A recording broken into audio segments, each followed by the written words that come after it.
The Urus is Lamborghini's long-awaited re-entrance into the SUV market.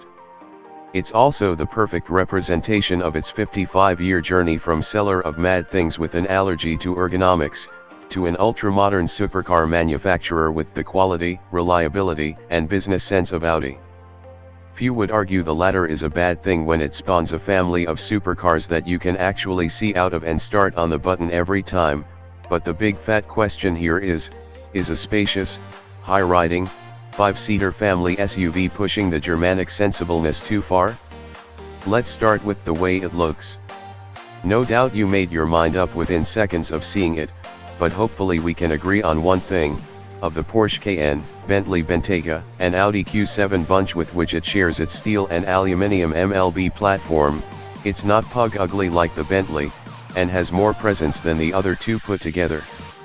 In the interim 5.5 years since we saw the Urus concept, it's become a little larger, rounder, and wider of arse, but the overall shape is surprisingly faithful. There's the same arrowhead bonnet shut line, but beneath that there's a lot more going on. Layer upon layer of mesh, intakes, and splitters with a cycloptic sensor housing parked in the middle of it. You'll notice the yellow car here is maximum jazzy. Fortunately, more subdued specs, like the grey car with mostly blacked out elements, are available. Around the back, the concept's tailpipes have dropped, but the small rear windscreen and full-width tail light have survived. From this angle, perhaps more so than the front, it's instantly a Lamborghini. But the Urus's real trick is to combine a downward-sloping BMW X6S roofline, which keeps things pinched and muscular around the rear wheel arch, with masses of interior space. We're talking 6-footer behind a 6-footer with a good chunk of leg and headroom to spare. It also has a 600-liter boot, enough for a grown man to climb in on all fours and do a convincing impression of a large dog. A point we prove right here, in our walk-around video. Big wheels, 21-inch as standard, up to 23-inch if you must, and edgier styling than its rivals isn't enough to earn the Lamborghini badge. For that, it must possess a vicious turn of speed, which is where 641 bhp, 627 pounds-foot of torque, available from 2,250 rpm, 0 to 62 miles per hour in 3.6 seconds and 190 miles per hour flat out come into play. Before you start googling furiously, the 707 bhp Jeep Grand Cherokee Trackhawk also takes 3.6 secs, but that's from 0 to 60 miles per hour, and it trails by 10 miles per hour at the top end. That makes the 2.2-ton Urus officially the fastest SUV out there. Frankly, we'd be perturbed if it wasn't. Where mild perturbing might occur is under the bonnet. You won't find a highly strung, naturally aspirated V10 or V12 on loan from the Huracan or Aventador, but a version of the 4.0-liter twin-turbo V8 from the Bentley Continental GT and Audi R6, connected to an 8-speed auto and redlining at 6,800 rpm. If you can get over the fact that it's more likely to woof and rumble than bark and shriek, it's actually a far better fit for an off-roader, offering more torque at lower rpm. And yes, you can take your Urus off-road should you wish. The V8's other trick is being the most fuel-efficient engine ever in a Lamborghini, 22.2 mpg, 290G/km CO2, thanks in part to a cylinder deactivation system that works below 3,000 rpm and gives you 173 pounds-foot to work with. That's right, tickle the throttle and you'll find yourself driving a 4-cylinder Lamborghini with less torque than a diesel Ford Fiesta. The facelift Kia Sorento has been brought to the 2017 Los Angeles Auto Show, for its North American premiere. Following hot on the heels of the updated Sorento that debuted in Korea and Europe earlier this year, the SUV carries similar visual updates, inspired by the Cross GT concept, from 2013.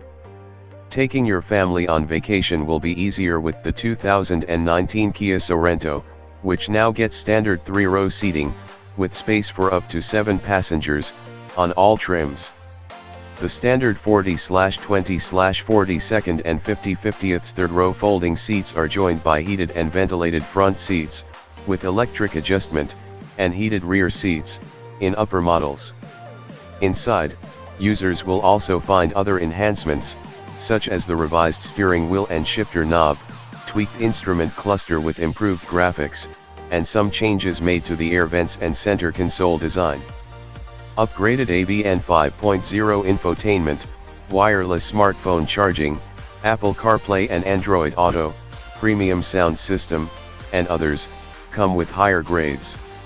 The 2.0-liter turbocharged i4 has been dropped from the engine lineup, which includes a 2.4-liter inline-4 GDI, rated at 185 HP and mated to a revised 6-speed automatic gearbox, and a 3.3-liter V6 GDI that makes 290 HP, connected to a new 8-speed automatic transmission, which comes from the Cadenza. The latter version has a towing capacity of 5,000 pounds, 2,268 kilograms, when equipped with AWD. Another novelty is the addition of new Smart Shift and Drive feature, which replaces the drive mode select setup on all trim levels. The system can automatically activate the optimum driving mode, based on the driving style or driver's preference, and choose from Eco, Sport, and Smart. Finally, Kia has made the advanced driver assistance system standard on the X grades and higher, and continues to offer standard active safety features such as ESC, traction control, brake assist, hill start assist, and electronic brake force distribution. The 2019 Kia Sorento will go on sale next year in 5 trim levels, called L, LX, X, SX and SXL. Pricing will be announced in the coming months, but expect a slight bump over the 2018 MY, which can be had from $25,800. Infiniti brought their 2019 QX50 to the LA Auto Show in order to showcase its dynamic lines and stylish interior, hoping it can go on to challenge the likes of the Mercedes GLC or the new BMW X3. The new QX50 is built on an all-new platform, featuring a FWD-based layout, meant to make it one of the most refined, sporty and spacious crossovers in its segment.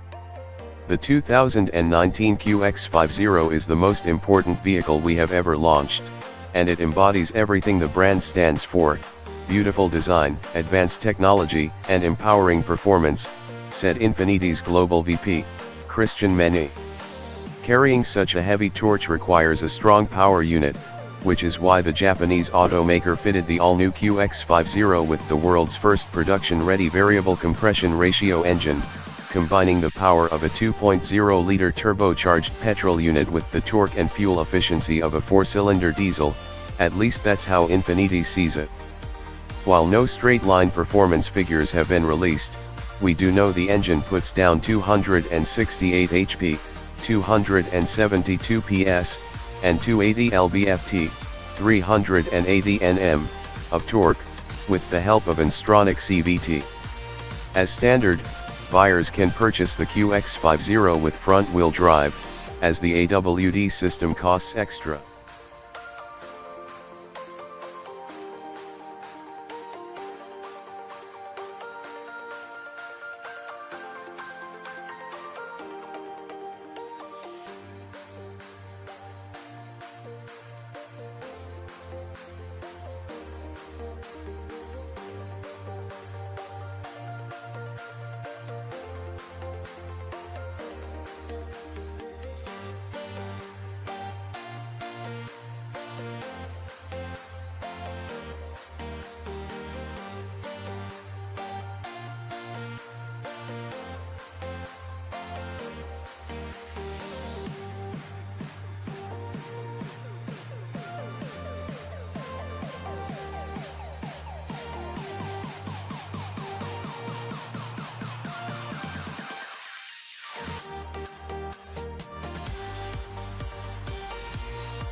The crossover and SUV trend continues in Los Angeles as GMC has unveiled the 2018 Yukon Denali Ultimate Black Edition. Set to become the most luxurious Yukon Denali ever offered, the Ultimate Black Edition features a modestly revised exterior with chrome mirror caps and 22-inch two-tone alloy wheels. The model will be available exclusively in Onyx Black and all will feature a polished exhaust tip. Interior changes are virtually non-existent as GMC says the only modification is the addition of premium carpeted floor mats. However, the model comes equipped with the open road package which includes a power sunroof, a rear seat entertainment system, and an adaptive cruise control system with forward automatic braking. The package also adds power retractable side steps and an enhanced security package which includes glass breakage sensors and interior motion detectors. The Yukon Denali Ultimate Black Edition is powered by a 6.2-liter V8 engine that develops 420 HP, 313 kilowatts, and 460 lb-ft, 621 Nm, of torque. The engine is paired to a 10-speed automatic transmission which can send power to an optional 4-wheel drive system. In a statement, GMC Stu Pierce said the Yukon Denali has always made a bold and powerful statement, and the Ultimate Black Edition takes that expression to a new level. He went on to say the model is ideal for customers who want to express themselves with a new and unique style. It's been over a decade since the Jeep Wrangler had its last major overhaul, but the FCA-owned brand has finally taken the iconic SUV into its fourth generation. Presented during the 2017 Los Angeles Auto Show, the all-new Jeep Wrangler sports an evolutionary design, with visual changes made here and there, in what the automaker describes as a modern take on the authentic Jeep Wrangler design. Inside, users will find cloth or leather contoured seats with accent stitching, vinyl wrapped door trim, 3.5-inch or 7-inch TFT instrument cluster, 7 or 8.4-inch display for the 4th-gen Yukon Next infotainment system, USB ports, 12 and 115-volt outlets, durable mesh pockets, and even a subwoofer. However, Jeep had no intention of making the new Wrangler look and feel like the next Grand Cherokee, as the extensive mechanical upgrades are aimed at improving its on-road and off-road performance, and fuel economy, thanks to the ladder frame chassis with upgraded suspension, aluminum body panels, and new powertrains. The engine family includes the 285 HP and 260 lb-ft, 353 Nm, of torque 3.6-liter V6 Pentasta, and the 268 HP and 295 lb-ft, 400 Nm, of torque 2.0-liter 4-cylinder turbocharged with mild hybrid tech. Jeep will open the order books for the new Wrangler in North America in January, and they will also launch it, subsequently, in the EMEA, Europe, Middle East, Africa, region next year.